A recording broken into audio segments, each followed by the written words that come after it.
Señor esté con ustedes. Y con tu espíritu. Proclamación de la buena nueva de nuestro Señor Jesucristo, según San Mateo. Gloria a ti, Señor. En aquel tiempo Jesús dijo a sus discípulos esta parábola. El reino de los cielos se parece también a un hombre que iba a salir de viaje a tierras lejanas. Llamó a sus servidores de confianza y les encargó sus bienes. A uno le dio 5 millones, a otro 2 y a un tercero 1, según la capacidad de cada uno, y luego se fue. El que recibió 5 millones fue enseguida a negociar con ellos y ganó otros 5. El que recibió 2 hizo lo mismo y ganó otros 2. En cambio, el que recibió 1 millón hizo un hoyo en la tierra y allí escondió el dinero de su señor. Después de mucho tiempo regresó aquel hombre y llamó a cuentas a sus servidores. Se acercó el que había recibido 5 millones y le presentó otros 5, diciendo: Señor, 5 millones me dejaste, aquí tienes otros 5 que con ellos he ganado. Su señor le dijo: Te felicito, siervo bueno y fiel. Puesto que has sido fiel en cosas de poco valor, te confiaré cosas de mucho valor. Entra a tomar parte en la alegría de tu señor. Se acercó luego el que había recibido 2 millones y le dijo: Señor, 2 millones me dejaste. Aquí tienes otros 2 que con ellos he ganado. Su señor le dijo: Te felicito, siervo bueno y fiel. Puesto que has sido fiel en cosas de poco valor, te confiaré cosas de mucho valor. Entra a tomar parte en la alegría de tu señor. Finalmente se acercó el que había recibido 1 millón y le dijo: Señor, yo sabía que eres un hombre duro que quiere cosechar lo que no has plantado y recoger lo que no has sembrado. Por eso tuve miedo y fui a esconder tu millón bajo tierra. Aquí tienes lo tuyo. El Señor le respondió: Siervo malo y perezoso. ¿Sabías que cosecho lo que no he plantado y recojo lo que no he sembrado? ¿Por qué entonces no pusiste mi dinero en el banco para que a mi regreso lo recibiera yo con intereses? Quítenle el millón y dénselo al que tiene 10, pues al que tiene se le dará y le sobrará, pero al que tiene poco se le quitará aún eso poco que tiene. Y a este hombre inútil échenlo fuera a las tinieblas, allí será el llanto y la desesperación.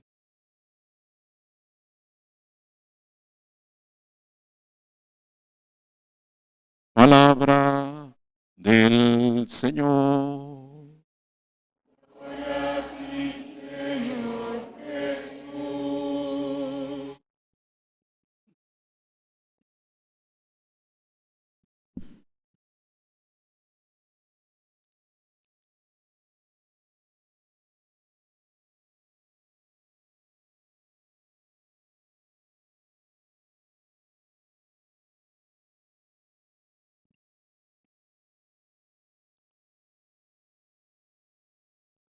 Bueno, hermanos, los talentos, las cualidades que en este caso el Señor nos ha concedido,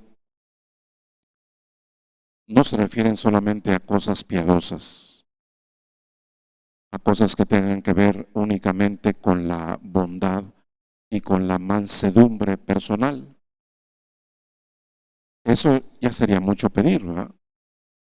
Que reconozcamos que Dios nos ha hecho buenos, que Dios nos ha dado una disposición especial para buscar siempre el bien, la honradez, la verdad y la justicia. Eso ya sería mucho, ¿eh? Pero esa bondad y esas cualidades que adornan el alma de cada uno de ustedes, que adornan el alma de todos nosotros, pues no se refieren solamente a cosas piadosas. Tan es así que el Evangelio utiliza un concepto que en los tiempos de Jesús era un concepto material, ¿verdad? Eso de los talentos no hace referencia a monedas, sino que los talentos hace referencia a una unidad económica de mucho valor. De tal manera que así compara Jesucristo las cualidades y las capacidades, no con moneditas que nosotros hayamos recibido, sino con esas fuertes cantidades con las que Dios ha invertido en el alma de cada uno de nosotros. Esos son los talentos, ¿verdad? Que no se refieren únicamente a cosas piadosas, sino a las capacidades sumamente especiales que todos tenemos para realizarnos y para hacer el bien a los demás. Así que, hermanos, se aconsejan algunas cosas para que, pues en este caso, nosotros asumamos que también hemos recibido, como dice Jesucristo, los talentos, que no se refieren a cosas ínfimas, a cosas insignificantes, sino a grandes capacidades en la vida. ¿Qué consejos podemos dar a propósito de esta revelación que hace Jesús? Pues lo primero, hermanos, es que no hay que creérsela mucho, no hay que creerse muy importantes, no hay que creerse lo máximo en esta vida, porque todo lo hemos recibido. Todo lo hemos recibido. ¿Qué cosa podríamos nosotros presumir que no lo hayamos recibido? ¿Qué cosa podríamos decir que realmente depende de nuestro esfuerzo, de nuestro sacrificio o de nuestra propia determinación personal? Muy poquitas cosas, pero lo sustancial, lo fundamental en la vida, pues nosotros lo hemos recibido. Así que no hay que creérsela mucho, no hay que presumir lo que de suyo nosotros hemos recibido. De tal manera que ante esos talentos, ante esas especiales cualidades que Dios nos ha dado, lo primero que se necesita, hermanos, es ser agradecidos. Ser agradecidos. Yo estoy seguro que a muchos de ustedes, por ejemplo, no les cuesta perdonar. A otros sí, porque no todos hemos recibido los mismos talentos, pero a muchos de ustedes no les cuesta perdonar. No les cuesta estar atentos a las necesidades de los demás. No les cuesta, como en Jesús insiste, en el servicio a los demás.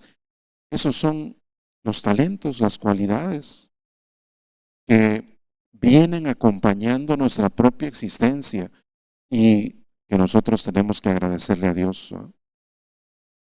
Hay otras cosas que sí cuestan, y uno se tiene que esforzar y uno tiene que pedirle al Señor el don para poder realizar las cosas que son esenciales en la vida, pero otras cosas no cuestan, otras cosas no cuestan. Hay personas a las que no les cuesta, por ejemplo, levantarse temprano, no les cuesta. Hay personas a las que no les cuesta la obediencia porque entienden que es un camino también de perfección y de santificación cristiana. En cambio, a otros sí les cuesta, y se tienen que esforzar y tienen que hacer un grande sacrificio para sobreponerse a su pereza. Pero esas cosas, pues uno, ¿cómo las va a presumir? Si son disposiciones naturales, por lo tanto, que nosotros tenemos que agradecer. ¿Cuántas cosas nosotros tenemos que agradecer? Hay gente a la que se le facilita, por ejemplo, dibujar, y sin tomar ningún curso tienen unas capacidades artísticas para el dibujo, cualidades que se les han dado, talentos especiales con los que uno fue puesto en este mundo. ¿Qué podríamos nosotros presumir que no lo hayamos recibido? De tal manera que se impone en primer lugar la gratitud a Dios. ¿Cuánto tenemos que agradecerle a Dios por esas cualidades que hemos recibido? En segundo lugar, hermanos, ante esos talentos, como también lo sugiere la palabra, el segundo consejo es, pues, no tener miedo, no tener miedo, como este hombre que recibió un talento y tuvo mucho miedo de no producir con él. Y al final fue triste su desenlace, ¿va? No tener miedo. De tal manera que uno tiene que confiar en esa capacidad. Si Dios te la dio, es por algo. Si Dios te la dio es para que hagas el bien, ¿va? Si Dios te la dio es para que aprendas realmente a producir de acuerdo al potencial que se te ha dado. Así que no tener miedo, ¿va? No tener miedo. El tercer consejo, hermanos, cuando hablamos de cualidades y cuando hablamos de talentos, hay que considerarlos, hay que vivirlos en un sentido activo, ¿va? No en un sentido pasivo, ¿va? O sea, no se vale ir por la vida diciendo yo soy muy inteligente, ¿va? Pero no se nota. No se vale ir por la vida diciendo yo soy muy honesto, yo soy muy bueno, ¿va? Como pasa mucho en la política, ¿va? Y uno se da cuenta, ¿va? De las acciones que van en contra de la misma persona, ¿va? También nos pasa en la iglesia, ¿va? Que personas que andan presumiendo que tienen el don de lenguas o que tienen el poder de curar, ¿va? Porque realmente los que tienen dones no lo andan presumiendo, ¿va? Los que tienen revelaciones místicas no lo andan diciendo así como para que uno les eche incienso a las personas, ¿va? No, el que tiene esos dones sobrenaturales se pone a servir, ¿va? Y si ha de hablar, lo habla con sus acciones, pero no con sus palabras. Así que también se necesita, ¿va? Asumir, tomar en un sentido activo esos dones que hemos recibido. Otro consejo muy importante en relación a los dones, pues no hay que envidiar, ¿va? No hay que envidiar. Cada quien tiene sus dones, ¿va? No tenemos por qué andar envidiando, ¿va? El que recibió 5, pues desde luego que no envidiaba, ¿va? Pero el que recibió 3, de acuerdo al Evangelio, no andaba envidiando al de 5, ¿va? No hay que envidiar, ¿va? No hay que decir por qué no me tocó aquello, ¿va? ¿Por qué yo no soy así como mi hermano, como mi hermana? Sino que cada quien agradeciendo y asumiendo el potencial que tiene, ¿va? Y dándole gracias a Dios que otras personas también tengan sus propias capacidades, ¿va? No hay que andar envidiando. Qué bueno, ¿va? Que los demás también tengan capacidades, ¿va? Qué bueno que Dios nos ayude también a alegrar y a celebrar el bien que hacen tantas personas. Es muy triste cuando alguien no goza con el éxito de los demás, ¿va? Por eso se dice que la envidia es la tristeza del bien ajeno, ¿va? Eso es la envidia, ¿va? La tristeza del bien ajeno, ¿va?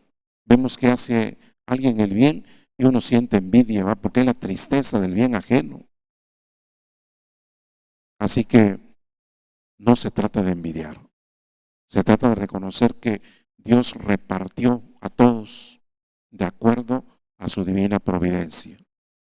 Y se trata en ese caso de agradecer que otros tengan esas destrezas, esas capacidades, no solamente a nivel material, sino también a nivel espiritual. Y el último consejo, yo olvidé la cuenta, ¿verdad? Pero el último consejo, la capacidad, hermanos, emprendedora. La capacidad emprendedora. Para eso son los talentos, ¿verdad? Aquí uno reconoce cómo es la fe, ¿verdad? La fe a nosotros nos ofrece un refugio, nos ofrece un lugar mientras pasa la tormenta. Así sentimos la fe en esos tiempos de pandemia, ¿verdad? En esos tiempos de contingencia, cuánto se necesita el consuelo, y eso es lo que da la fe, ¿verdad? Pero vean, hermanos, que la fe no es puro apapacho, ¿verdad? La fe no es únicamente el abrazo, no, la fe también empuja a ser emprendedores, a tener una mentalidad siempre activa, ¿va? A tener la creatividad para sobreponernos a todas las dificultades que podamos enfrentar. De tal manera que no solamente experimentamos consolación, también experimentamos provocación en una vida de fe. No se trata, por ejemplo, en esos tiempos de esperar, ¿va? Esperar, ya vendrán tiempos mejores, ¿va? No, sino se trata de ser emprendedores, ¿va? De sacudirse el miedo, ¿va? De sacudirse la tristeza y todo lo que está generando ese tiempo de pandemia para decir, la fe tiene la capacidad de sobreponernos a todas las dificultades. Así que eso es lo que les recomiendo, queridos hermanos, en relación a una palabra tan hermosa. ¿Va? Lo primero, ser agradecidos, ¿va? No andársela creyendo, ¿va? Que tenemos que no hayamos nosotros recibido. ¿Va? En segundo lugar, como decíamos, no tener miedo, ¿va? No tener miedo. El Señor acompaña y estimula la realización de esos dones, de esos talentos, de las capacidades que hemos recibido. También vivir los talentos en sentido activo, ¿va? No andar presumiendo, pero no hacemos nada, ¿va? No, no son dones en sentido pasivo que adornen el alma, sino que empujan el alma a comprometernos por el bien de los demás. En cuarto lugar, también es necesario, queridos hermanos, que no nos andemos comparando, ¿va? No envidiemos los dones de los demás, agradeciendo lo propio que cada quien tiene, dar gracias a Dios que repartió a todos. Y en quinto lugar, ya fueron 5, ¿va? En quinto lugar, la capacidad emprendedora. Y que eso nosotros lo reconozcamos en el poder que tiene nuestra fe, para que en este tiempo no solamente nos dé esa consolación que tanto necesitamos, sino que sintamos también la provocación para comprometernos ante las necesidades de los demás. Nos ponemos de pie.